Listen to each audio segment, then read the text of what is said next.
నాకు అత్యంత ప్రియమైనటువంటి దేవుని పిల్లలారా, ప్రభువైన యేసుక్రీస్తు నామం పేరట మీ అందరికీ శుభాభివందనాలు. మరణాత, షలోం. ఒక చిన్న వాక్య భాగాన్ని చదువుకుందాము. రాజుల మొదటి గ్రంథము 19వ అధ్యాయము 2వ వచనం చదువుతున్నాను. పరిశుద్ధ గ్రంథాలు ఉన్న వారందరూ చక్కగా తెరచి చూడండి. యెజెబెలు ఒక దూత చేత ఏలియాకు ఈ వర్తమానము పంపించెను. రేపు ఈ వేళకు నేను నీ ప్రాణమును వారిలో ఒకని ప్రాణము వలె చెయ్యని ఎడల దేవుడు నాకు గొప్ప అపాయము కలుగజేయునుగాక. ప్రభునందు ప్రియమైనటువంటి దేవుని పిల్లలారా, యెజెబెలు అనే ఒక రాణి గారు, యెజెబెలు అనే ఒక స్త్రీ గొప్ప దైవజనుడు, రోషము కలిగినటువంటి యథార్థత కలిగిన దైవజనుడు ఏలియా గారు. ఈ ఏలియా గారికి వార్నింగ్ ఇస్తుంది. ఈ ఏలియా గారిని భయపెడుతుంది. చంపేస్తానని ఏలియా గారికి వర్తమానం పంపించిందండి. ఇక్కడ మనం గమనించవలసిన విషయం ఏంటంటే, ఏలియా గారు దేవుడి చేత ఏర్పరచబడిన గొప్ప దైవజనుడు, ప్రవక్త, అభిషక్తుడు. గొప్ప దైవజనుడు ఏలియా గారికి ఒక స్త్రీ ఎలాగ వార్నింగ్ పంపించొచ్చా? దైవజనుల్ని ఘనపరచాలి, దైవజనుల్ని ప్రేమించాలి, దైవజనుల్ని భయపెట్టి ప్రాణాలు తీసేస్తానని వార్నింగ్ ఇస్తుంది ఈవిడి. ఈ యెజెబెలు ఎటువంటిదో తెలుసండి? అసలే సకల దరిద్రాలకి మూలము అన్నట్టుగా ఈవిళ్ళలో అన్నీ కూడా భయంకరమైన అలవాట్లే. ఈ ప్రపంచానికి ముఖాలకు రంగులు పూసుకోవడం నేర్పిన మహాతల్లి ఈవిడే. భర్తని చేతకానోడుగా చేసి పెత్తనం చెలాయించడం చేసిన వ్యక్తి ఈవిడే. దేవుడి అభిషేకము కలిగిన, దేవుడి చేత నియమించబడిన దైవజనుని ఎడల గౌరవం లేకుండా, మర్యాద లేకుండా, రేపు ఈ టయానికి నీ ప్రాణాలు తీసేస్తానని భయపెడుతుంది, వార్నింగ్ ఇస్తుంది, వర్తమానం పంపించింది. ప్రియమైన దేవుని బిడ్డలారా, క్యారెక్టర్లెస్ స్త్రీ ఈవిడి. ఈ క్యారెక్టర్లెస్ లేడీ క్యారెక్టర్ ఉన్న, పరిశుద్ధుడైన, గొప్పోడైన, అభిషక్తుడైన, దేవుని చేత పంపబడిన దైవజనుడికి లోబడకుండా భయపెట్టి వార్నింగ్ ఇస్తుంది. అవునండి, ఈవిడ క్యారెక్టర్లెస్సే, అనుమానం ఏమీ లేదు. ఈవిడ గురించి 2-3 మాటలు మీకు చూపించమంటారా బైబిల్లో? చూడండి.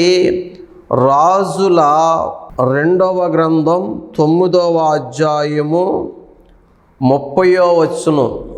యేహూ యెజ్రెయేలు ఊరికి వచ్చిన సంగతి యెజెబెలునకు వినబడెను గనుక ఆమె తన ముఖమునకు రంగు పూసుకుని శిరోభూషణములు ధరించుకుని కిటికీలో నుండి కనిపెట్టి చూచుచుండగా, నేను ముందే చెప్పాను కదండి, ఇవిడి రంగుల ప్రపంచాన్ని మరిగిన స్త్రీ ఈవిడి.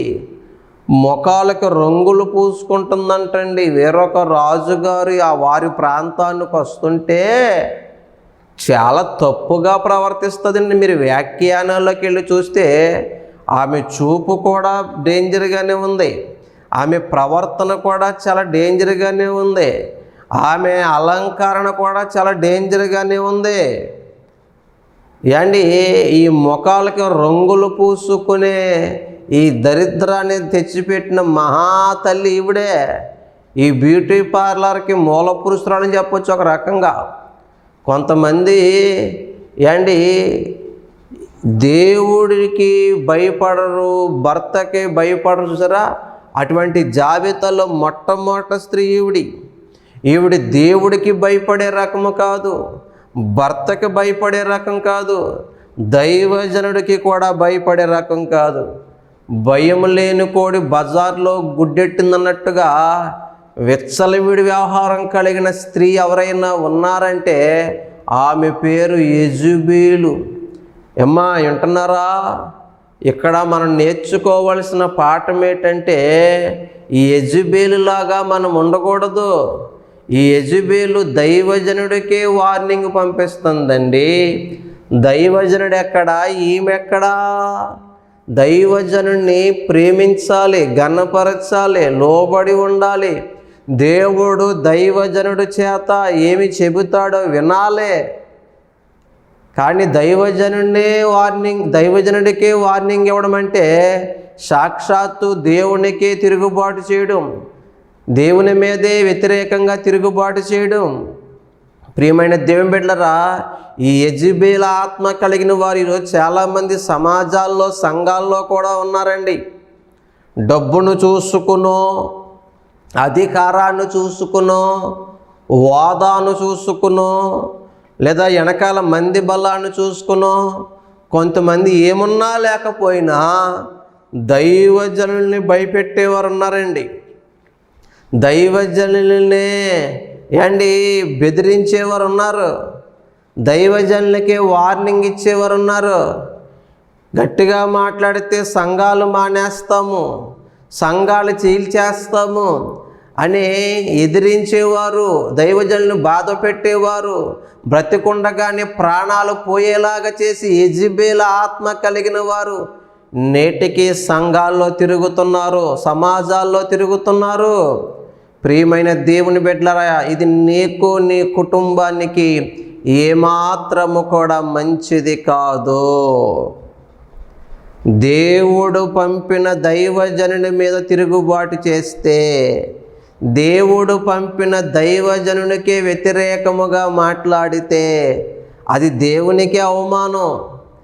నేను పంపిన వాడిని లెక్క చేయకుండా, భయపడకుండా, భయపెడుతుంది, ప్రాణాలు తీసేస్తుందని దేవుడు వింటే ఆ అవమానము దేవుడికే.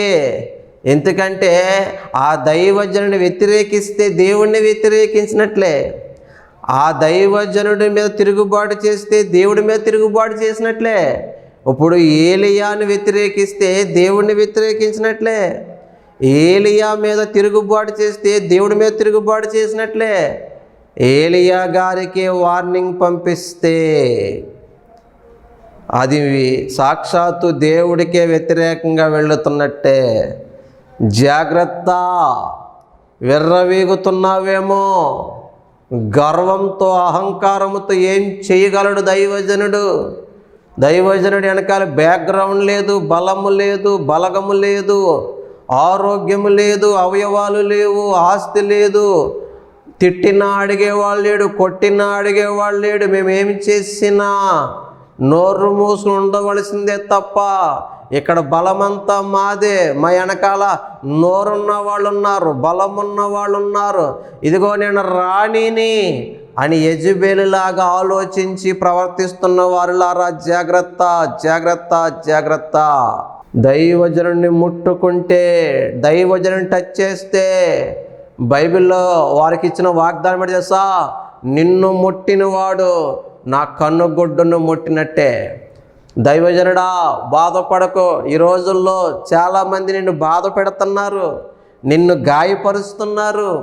నీ ప్రార్థన వల్ల మేలు పొందుకుని వారి క్షేమం కోసం ఎన్నో ప్రార్థనలు చేశావు, వారి కుటుంబాల కోసం ఎన్నో ప్రార్థనలు చేశావు, వారి ఉద్యోగాల కోసం, వ్యాపారాల కోసం, గృహాల కోసం, పెళ్ళిళ్ళ కోసం, విందుల కోసం, హాస్పిటల్లో ఉన్నప్పుడు, సమస్యల్లో ఉన్నప్పుడు, కలహాలలో ఉన్నప్పుడు వారి కోసం ఎంతో ప్రార్థన చేస్తావు, వారి క్షేమం కోరుకున్నావు. కానీ ఈరోజు వాళ్ళే నీ గుండెల మీద తన్నేస్తారేమో, నీ కడుపు మీద కొట్టారేమో, నీ సంఘాన్ని చీల్చేశారేమో, సంఘాన్ని పాడు చేశారేమో. గుండె చెదిరి ఉన్నావా? గుండె పగిలి ఉన్నావా? దైవజనుడా, ధైర్యము తెచ్చుకో. నువ్వు నమ్ముకున్న దేవుడు, ఇదిగో మనము ప్రకటిస్తున్న దేవుడు బలహీనుడు కాదు, నువ్వు బలహీనుడు అయినప్పటికీ నా దేవుడు బలహీనుడు కాదు. ఇదిగో నువ్వు మౌనముగా ఉన్నావని చేతకాని తన ప్రజలు అనుకున్నారేమో. నువ్వు చేతకాని వాడువని ఈ లోకం అనుకుంటుందేమో, కానీ నీవు నమ్మిన దేవుడు చేతకాని వాడు కాదు. నేను ప్రకటిస్తున్న దేవుడు చేతకాని వాడు కాదు. ఆయన సైన్యములకు అధిపతికి యెహోవా, రోషము కలిగిన దేవుడు, దహించు అగ్ని. నీ జోలుకొస్తే నువ్వు మౌనంగా ఉండు. నీవు జోలుకొస్తే నువ్వు పోరాడలేవు, నువ్వు మాట్లాడలేవు. కానొక్క మాట చెప్పనా, నువ్వు మౌనముగా ఉన్నా, నువ్వు పోరాడలేకపోయినా నీ పక్షాన దేవుడు కలగజేసుకుంటాడు. నీ పక్షాన దేవుడే యుద్ధము చేస్తాడు. ధైర్యము తెచ్చుకో. సంఘము నీది కాదు, ఆయన స్వరక్తమిచ్చి సంపాదించిన ఆయన సొత్తు. ఆయన సంఘాన్ని పాడు చేసినా, ఆయన ఆలయాన్ని పాడు చేసినా, ఆయన దేవుని ఏర్పాటులో ఉన్న దైవజనుని పాడు చేసినా దేవుడు ఊరుకోడు. దేవుడు ఊరుకోడు బిడ్డలారా. ఏలియాకి వార్నింగ్ పంపించిందండి. ప్రియ స్నేహితులారా, వార్నింగ్ పంపించిన యెజబెలు గతి ఏమైంది తెలుసా?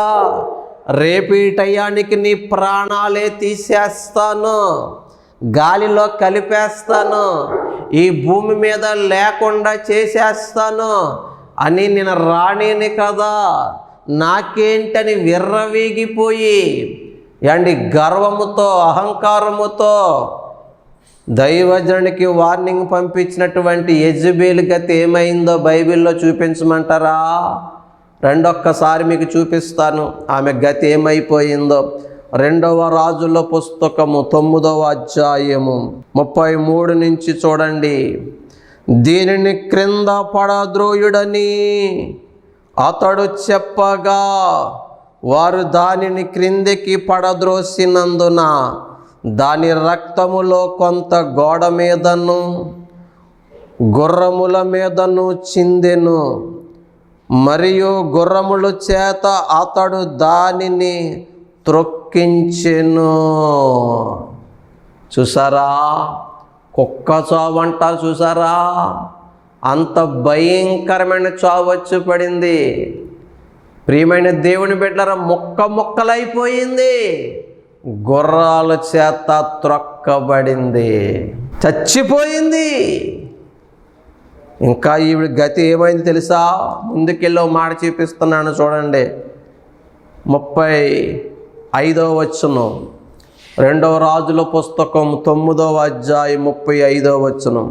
వారు దానిని పాతి పెట్టబోయిరి, అయితే దాని కపాలమును పాదములను అరచేతులను తప్ప మరేమీ కనబడలేదు. బాడీ అడ్రస్ లేదు, ఏవో కొన్ని పీసులే దొరికాయి. కపాలము, చేతులు, కాళ్ళు తప్ప, పాదాలు తప్ప మిగతా బాడీ ఏమైంది కూడా అడ్రస్ అని. కుక్క చావు చచ్చింది. దైవజనుడే లేకుండా చేసేస్తానంది. దైవజనుడు రక్తము కళ్ళ చూద్దామనుకుంది, కానీ ఆవిడే రక్తము చిందించి పైనుంచి పడద్రోయబడి గుర్రాల చేత తొక్కబడి పీసులు చచ్చింది. బాడీ సమాజానికి టోటల్ బాడీ కూడా దొరకలేదు. కపాలం దొరికిందంట, చేతులు దొరికాయంట, పాదాలు దొరికాయంట. ప్రియమైన దేవుని బిడ్డలారా, 36వ వచనం. వారు తిరిగి వచ్చి అతనితో ఆ సంగతి తెలియచెప్పగా అతడు ఎట్లా నేను, ఇది యెజబెలని ఎవరును గుర్తుపట్టలేకుండా యెజబెలు భూభాగమునందు కుక్కలు యెజబెలు మాంసమును తినును. యెజబెలు యొక్క కళేబారము యెజ్రెయేలు భూభాగమందున్న పెంటవలి నుండును అని తన సేవకుడను తిష్బీయుడగు ఏలియా ద్వారా యెహోవా సెలవిచ్చిన మాట చెప్పున ఇది జరిగెను. దేవుడు తీర్పు. చూసారా, దైవజనుడికే వార్నింగ్ ఇస్తావా? ఏలియాకే వార్నింగ్ ఇస్తావా? ఏలియా భయపడి ఉండొచ్చు, ఏలియా పారిపోయి ఉండొచ్చు, కానీ దేవుడు ఊరుకుంటాడండి? ఎప్పుడు కూడా దైవజనుడికి వార్నింగ్ లేవుకో, దైవజనుని భయపెట్టకో. దైవజనుని జోలికి వెళ్ళకో, దైవజనుడి కుటుంబం జోలికి వెళ్ళకో, సంఘాల జోలికి వెళ్ళకో, మందిరాల జోలికి వెళ్ళకో. యెజెబెలు గతి ఏమైందో ఒక్కసారి పరీక్షించి పరిశీలించి చదువుకో. ఏలియాను లేకుండా చేసేస్తానందే, యెజెబెలే లేకుండా పోయింది, కుక్క చావు చచ్చింది. ప్రియా దేవుని సేవకుడా, సేవకురాలా, ఈరోజు చాలా పోరాటాల్లో ఉన్నావు. చాలా వార్నింగ్లు నీకు వస్తున్నాయి. డైరెక్ట్గా ఇండైరెక్ట్గా బాధ పెడుతున్నారు. కపట నటన సహోదరుల వల్ల నలిగిపోతున్నావు. నీతోనే ఉంటూ గోతులు తవ్వుతున్నారు. నీ ఇంటిని, నీ సంఘాన్ని, నీ జీవితాన్ని సులకన చేసి ఆటలాడుతున్నారు. ఎన్నో నిద్రలేని రాత్రులు, ఎన్నోసార్లు ఆవేదన. ఏంటి ప్రభువా నీ ప్రార్థన? ఒక్క మాట చెప్పనా, ఏలియా దేవుడే మన దేవుడు. ఏలియా విషయంలో కలగజేసుకున్న దేవుడు ఖచ్చితంగా నీ విషయంలో కూడా కలగజేసుకుంటాడు. నువ్వు మౌనముగా ఉండి కన్నీరు కార్చి ప్రార్థన చేయి. నీ కన్నీరే ఆ ఇంటికి శాపమైపోతుంది.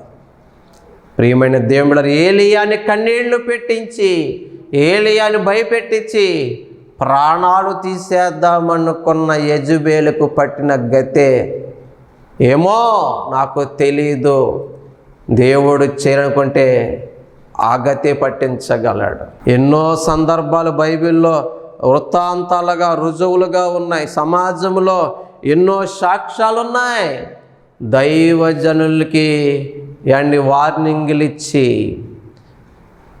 దైవజనుని భయపెట్టి, దైవజనుని చేతకాని వాడిని చేసి ఈరోజు ఆడిస్తున్నటువంటి వ్యక్తులను దేవుడు చూస్తూ ఊరుకోలేదు. ఆ రోజు ఊరుకోలేదు, ఈరోజు కూడా ఊరుకోడు. ధైర్యము తెచ్చుకో. అలాగే ప్రియమైన దేవుని బిడ్డలారా, విశ్వాసులారా, నీ వల్ల సంఘములోకి ఒక వ్యక్తి చేర్చబడాలి. నీ వల్ల కొన్ని కుటుంబాలు సంఘంలోకి చేర్చబడాలి.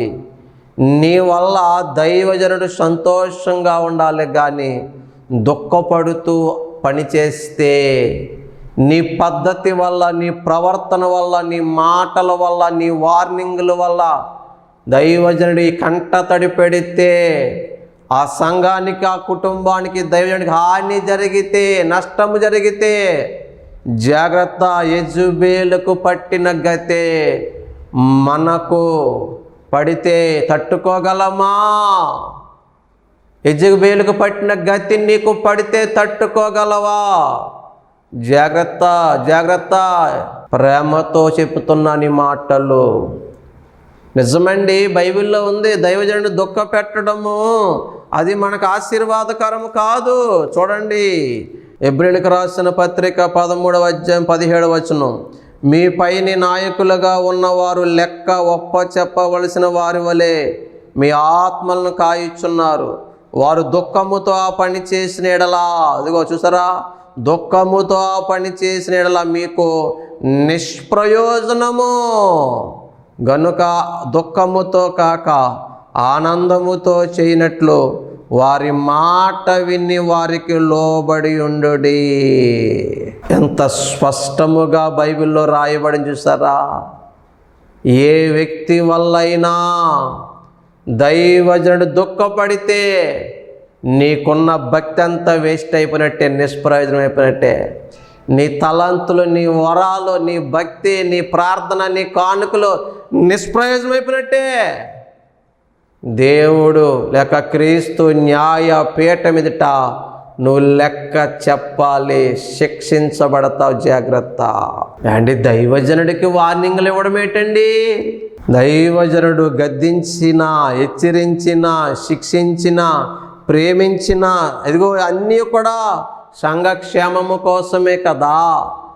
ఏ విధము చేతనైనను మిమ్మల్ని సంపూర్ణులుగా చేసి క్రీస్తు యేసు ఎదుట నిలబెట్టాలనే కదా. ఈ ప్రేమించవలసిన అవసరం ఉన్నా, గద్దించవలసిన అవసరం ఉన్నా ఎందుకు చేస్తాడంటే మిమ్మల్ని తీసుకెళ్ళి దేవుని ఎదుట సంపూర్ణంగా చేసి నిలబెట్టాలని. ప్రేమిస్తే తీసుకుంటున్నావు, గద్దిస్తే తీసుకోవా? గొప్పగా పొగిడితే తీసుకుంటున్నావు, హెచ్చరిస్తే తీసుకోవా? బైబిల్ ఏం చెప్తుంది? దైవజనుడా, గద్దించుము, హెచ్చరించుము, ఖండించుము, శిక్షలోను బాధలోను పెంచయ్యా అంటుంది వాక్యం. ప్రేమిస్తే తీసుకుంటావు, నిన్ను పొగిడితే తీసుకుంటావు, నీ గురించి గొప్పగా మాట్లాడితే సంబరపడిపోతావు. మరి గద్దింపులు వస్తే తీసుకోవా? తండ్రి శిక్షించిన కుమారుడు దీవించబడతాడండి, గొప్పవాడు అవుతాడండి, ప్రయోజకుడు అవుతాడు. తండ్రి శిక్షను తృణీకరించిన వాడు చెడిపోతాడు, భ్రష్టుడైపోతాడు. అలాగే దేవుడు కూడా ఎవరినైతే ప్రేమిస్తాడో వారిని శిక్షిస్తాడని ప్రకటన గ్రంథంలో ఉంది. తండ్రి ప్రేమించి కుమారుణ్ణి దేవుడు ఏం చేస్తా? శిక్షిస్తాడండి. చూడండి ఆ మాట, ప్రకటన గ్రంథము 3వ అధ్యాయము 19వ వచనం. నేను ప్రేమించు వారిని అందరినీ గద్దించి శిక్షించుచున్నాను. నీ బిడ్డల మీద నీకు నిజంగా ప్రేమ ఉంటే వారి తప్పు మార్గాల్లో వెళుతున్నప్పుడు, పొరపాట్లు చేసినప్పుడు గద్దిస్తావు, శిక్షిస్తావు. అదే బయటోళ్ళ పిల్లలు ఎవరో పిల్లలు తప్పు చేసినా నువ్వు గద్దించవు, శిక్షించవు, ఎందుకంటే వాళ్ళు నీ పిల్లలు కాదు కాబట్టి. అలాగే దేవుడు మనల్ని గద్దించినా శిక్షించినా, దైవజనుడి ద్వారా గద్దింపులు వచ్చినప్పుడు, హెచ్చరికలు వచ్చినప్పుడు నువ్వు అర్థము చేసుకోవాల్సింది ఏంటి తెలుసా? దైవజనుడు మమ్మల్ని ప్రేమించి గద్దిస్తున్నాడు, దేవుడు మమ్మల్ని ప్రేమించి దైవజనుడి చేత హెచ్చరిస్తున్నాడని అర్థం చేసుకుంటే ఎంతగా నీ కుటుంబం దీవించబడుతుందో, నువ్వెంతగా హెచ్చించబడతావో. ప్రియమైన దేవుని బిడ్డలారా, గద్దింపులు లేకుండా, హెచ్చరికలు లేకుండా, ఖండింపులు లేకుండా మెత్తని బోధలే జరుగుతుంటే 365 రోజులు రాసి పెట్టుకో, అది నిజమైన క్రీస్తు బోధ కాదు. ఒక శిల్పంలాగా ఒక అందమైన రూపంలోకి మారాలంటే ఆ శిల్పి ఉలి దెబ్బలు కొడతాడు, సుత్తి దెబ్బలు కొడతాడు. ఎప్పటిదాకా? తాను కోరుకున్న రూపం వచ్చే వరకనే. ఆ రూపం వచ్చాక అతను కూడా ఒక దెబ్బ అయినా వేయడు, ఎవరిని ఇంకో దెబ్బ వేయనివ్వడు. కంసాలి అగ్నిని కొలిమిలో వేసి పుట్టమ వేస్తున్నప్పుడు ఎప్పటిదాకా ఉంచలేసా? ఆ బంగారములో తన ముఖము తేటగా కనబడేంత వరకు. ఒక్కసారి ఆ మస్టు పోయాక తన ముఖం అందులో తేటగా కనబడినప్పుడు ఇంకా కొలిమిలో ఉంచాడు. అలాగే దేవుడు దైవజనుడి చేతను హెచ్చరిస్తున్నాడంటే, నిన్ను గద్దిస్తున్నాడంటే నువ్వు సరి చేసుకోవాలి, నువ్వు చక్కదిద్దుకోవాలి. దిద్దుబడితే సిద్ధపడతావు ఎత్తబడడానికి. దిద్దుబాటు లేకపోతే, సిద్ధపాటు లేకపోతే రేపొద్దున ఎత్తబడలేవన్న విషయాన్ని అర్థం చేసుకో. ఈ యెజబెలు దైవజనుడికే వార్నింగ్ పంపించిందండి. అయ్యో బాబోయ్, ఉన్నారా మీలో ఎవరైనా అటువంటి వారు? దైవజనుడికి వార్నింగ్లు ఇస్తున్నారా? దైవజనుడిని భయపెడుతున్నారా? దైవజనుడు మీ మాట వినాలా? దైవజనుడి మాట మీరు వినాలా? మీరు చెప్పిన టయానికి చేయాలా? దైవజనుడు చెప్పిన టయానికి చేయాలా? మీ ఇష్టమా? దేవుని ఇష్టమా? ఒక్కసారి ఆలోచించే. ఏలియా అనే దైవజనుడికి వార్నింగ్ ఇచ్చిన యెజబెలు గతి చూశారు కదా. ఒక క్యారెక్టర్లెస్ లేడీ దైవజనుడిని హెచ్చరించవచ్చా? క్యారెక్టర్ ఉన్నవారు ఎవరు కూడా దైవజనుడికి తిరుగుబాటు చేయరు, హెచ్చరికలు చేయరు, వార్నింగ్లు ఎవరో. ఇవిడ ఎంత క్యారెక్టర్లెస్ తెలుసా? వేరొక రాజు తన ఊరు వస్తున్నప్పుడు అతన్ని ఆకర్షించాలని రంగులు పూసుకుని తయారైంది మాయలేడి. భర్తని ఏ రోజు కూడా లెక్క చేయలేదు, రంగులు పూసుకుందంట. శిరోబు తలకు కూడా అలంకారమేనంటండి. కొంతమంది ఉన్నారండి ఈ మాయదారి బ్యూటీ పార్లర్కే వేల రూపాయలు, లక్షల రూపాయలు ఖర్చు పెడుతున్నారు. హైదరాబాదులో ఒక అమ్మగారు ఉన్నారంటండి. మరి ఆ సిస్టర్ గారు బ్యూటీ పార్లర్కే నెలకి 1,50,000 కడుద్దంటండి. ఏమనాలావండి? నెలకి 1,50,000 బ్యూటీ పార్లర్ కట్టి ఆవిడ్ని సంసారం అనాలా, సైతాన్ అనాలా, యెజెబెల్ అనాలా మరేమనాలి? దేవుడు చక్కని రూపం ఇచ్చాడు. మన కళ్ళు ఎంత ఉండాలో, ఆ కళ్ళులో కలర్ లోపల ఎంత ఉండాలో, మన ముఖం ఏ కలర్లో ఉండాలో, మన తల ఏ కలర్లో ఉండాలో, ఏండి మనము గెడ్డం ఎంత ఉండాలో, ముక్కు ఎంత ఉండాలో, నొసలు ఎంత ఉండాలో, ఎయిర్ ఎంత ఉండాలో, చెవి ఎంత ఉండాలో, అవయవాలు ఏవి ఎక్కడ ఉండాలో అన్నీ చక్కగా నిర్ణయించి నేను అందంగా తయారు చేస్తే దేవుడు తింగరోడండి, మమ్మల్ని సరిగా తయారు చేయలేదండి, ఇదిగో మేము ఇంకా బాగా తయారు చేసుకుంటామని లేనిపోని వ్యవహారాలకు వెళ్ళి కొంపలు ముంచుకుంటున్నామేమో చూసుకో. ఇది యెజెబెల్ ఆత్మ. నీ రాజు, నీ ప్రభు నీ అంతరంగ సౌందర్యాన్ని కోరుకుంటున్నాడు. నీ మాట అందముగా ఉండాలి, నీ చూపు పరిశుద్ధంగా ఉండాలి, నీ ప్రవర్తన పరిశుద్ధంగా ఉండాలి, నీ నడక పరిశుద్ధంగా ఉండాలి. అదే అందం. పరిశుద్ధతే అందం, వినయమే అందం, తగ్గింపే అందం, గుణమే అందం. అందుకే గుణమున అక్షయ అలంకారం మీరు కలిగి ఉండాలని చెప్తుంది బైబిల్. ప్రియమైన దేవుని బిడ్డలారా, యెజెబెల్ లాగా తయారయ్యారేమో చూసుకోండి. జాగ్రత్త, జాగ్రత్త. యెజెబెల్ దైవజనుడికే వార్నింగ్ ఇచ్చింది, ప్రాణాలు తీసేస్తానంది. చివరికి తానే కుక్క సాగు చచ్చింది, మొక్కలే చచ్చింది, అడ్రస్ లేకుండా పోయింది, దైవజనుడు చెప్పినట్టే పోయింది. కాబట్టి దైవజనుడికి ఎప్పుడు వార్నింగ్లు ఇవ్వకో, దైవజనుడిని భయపెట్టకో, సంఘాలకి చీడపురులాగా తయారవ్వకో, సంఘానికి వ్యతిరేకులతో జత కట్టకో, సేవకుడికి వ్యతిరేకంగా మాట్లాడి వాడితో మాట కలపకో. అది నీకు, నీ కుటుంబానికి, నీ బిడ్డలకు క్షేమము కాదు, అది తరతరాలు శాపమైపోతుందేమో ఆలోచన చేసుకో. కాబట్టి ప్రియమైన దేవుని బిడ్డలారా, అద్భుతమేంటి చెప్పనా? దైవజనుడు ఏలియా ప్రాణము తీస్తాను యెజెబెల్ తెచ్చింది. ఈ ఏలియా ప్రాణాన్ని అసలు ఎవరో తీయకుండానే, ప్రపంచంలో అతను ప్రాణమే ఎవరో తీయకుండా చక్కగా ఆరోహణమై దేవుని యొద్దకు చేరాడు. దేవునికి స్తోత్ర. దైవజనుడికి దేవుని కృప ఉంటుందండి, దైవజనుడికి దేవుని కాపుదల ఉంటుందండి, దైవజనుడి మీద దేవుని అభిషేకం ఉంటుందండి. దేవుని సెలవు లేకుండా దైవజనుడు ప్రాణము తీయగలిగినోడు ఈ లోకంలో ఎవరు లేరు. ఒకవేళ మీరు అనుకున్నారేమో లోపల మరి కొంతమంది పాస్టర్లను చంపేస్తున్నారు కదండి అంటే, దేవుడు వారిని హతసాక్షులుగా నియమించాడు.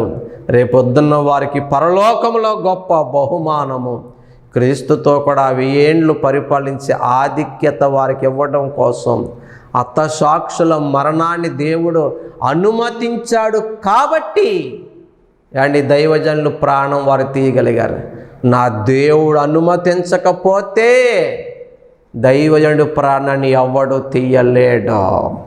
ఆయన సెలవు లేకుండా తల వెంట్రుకలో ఒకటి కూడా నేల పడదు. కాబట్టి దైవజనుడు ఆ ధైర్యము తెచ్చుకో, దేవుడు నీకు తోడుగా ఉన్నాడు. నిన్ను, నీ కుటుంబాన్ని, సంఘాన్ని లేకుండా పాడు చేద్దామనుకున్న వారిని, ప్రాణాలు తీద్దామనుకున్న వారిని దేవుడు చూసుకుంటాడు. నిన్ను, నీ కుటుంబాన్ని, సంఘాన్ని దేవుడే కాపాడుకుంటాడు. అట్టి కృప దేవుడు మీకు అనుగ్రహించునుగాక. ఆమేన్. ప్రార్థన. పరిశుద్ధుడా, ప్రేమ కలిగిన తండ్రి, ఎన్నో విలువైన మాటలు మాకు బోధించావేసయ్యా, నీ వందనాలు. విత్తబడిన మాటలు విని విడిచిపెట్టక వాక్యానుసారంగా జీవించే కృప ప్రతి ఒక్కరికి దయచేయమని, ప్రపంచంలో దైవజనులందరినీ భద్రతలో ఉంచమని, యేసయ్యా దైవజనులను బాధ పెట్టే, వార్నింగ్లు ఇచ్చే, తిరుగుబాటు చేసే వారి మనస్సులు మార్చుమని, నీ ఉగ్రతలో నుంచి వారిని తప్పించుమని యేసు నామమున ప్రార్థిస్తున్నాను పరమ తండ్రి. ఆమేన్. Praise the Lord. May God bless you all.